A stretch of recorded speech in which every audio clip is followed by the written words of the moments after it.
So what's happening now, do you know?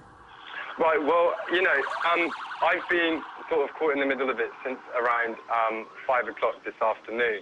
And before you know, everything started to kick off, what actually ignited everything is a young female had approached the police standing line, and she was set up on by police with their batons. What do you mean by set up? Sorry to interrupt you. What do you mean by set upon?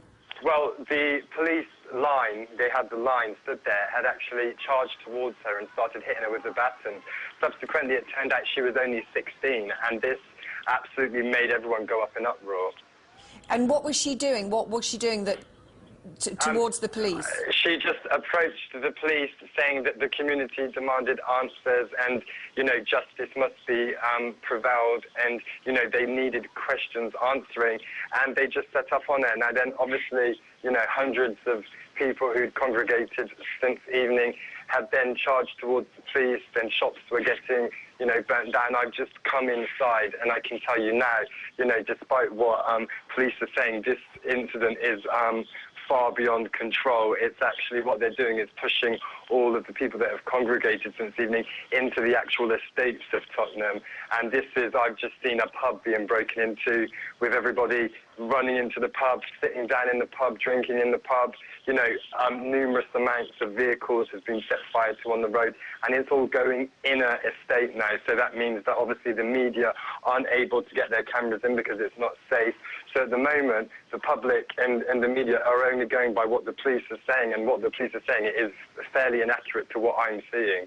OK, can I just clear up one thing? When you were outside protesting peacefully with banners, presumably, outside the police station, at what point did the police come out? Presumably they came out and just lined up outside and just refused to say anything. Is that what you're saying? Yeah, at the start they just sort of came out. It was high-vis uniformed officers. It wasn't officers wearing any kind of protective clothing or anything.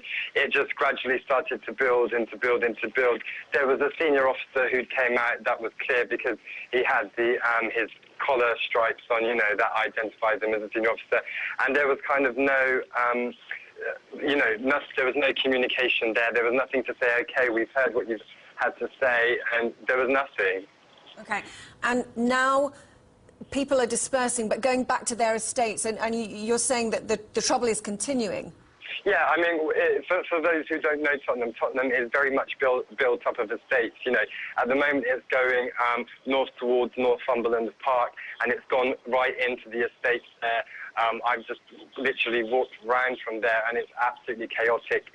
You know, every road you pass, there's something happening. There's a car burning. There's, you know, a premises being broken into. You know, there's people who can't get home. They can't pass the cordons that the police have set up. It's absolutely mayhem out there. This is not the scenes that you'd expect to see in London on a Saturday evening. And are these just local people that are caught up in this? Well, from what I'm hearing, you know, people are coming as far as from South London. Obviously, you know, when an incident like this happens, it draws in lots of people who have no sort of right to be protesting or don't know, you know, what it's even about.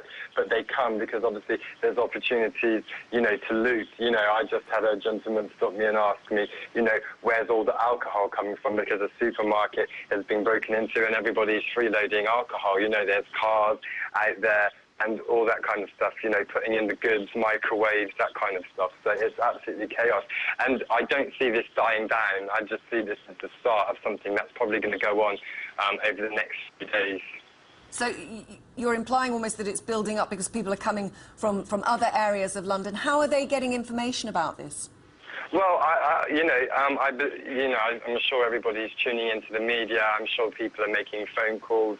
You know, people who have family outside of the area are probably telling family. There's also people who are obviously coming to the area to make sure that their family and friends are okay, because obviously a lot of people are worried if they have people living in the area.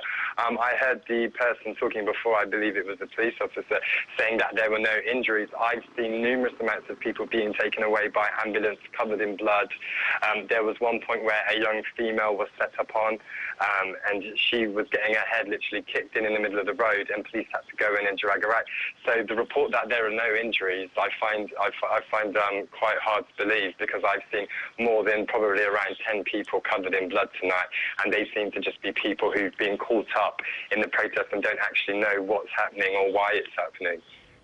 What would it take for the situation to calm down now? Well, at the moment, I think it's past that. I think, as the night goes on, I think people will obviously just get tired, because, people's energy, they've been out since 5 o'clock in the evening, and that's a long period of time. So I think gradually people will start to retreat back to their homes and stuff. But at the same time, the damage that's being done to the community, to all the business premises, this is going to take a long time to get over, and that's if there isn't any more trouble over the next ongoing days, which is probably most likely. OK, well, thank you very much indeed for joining.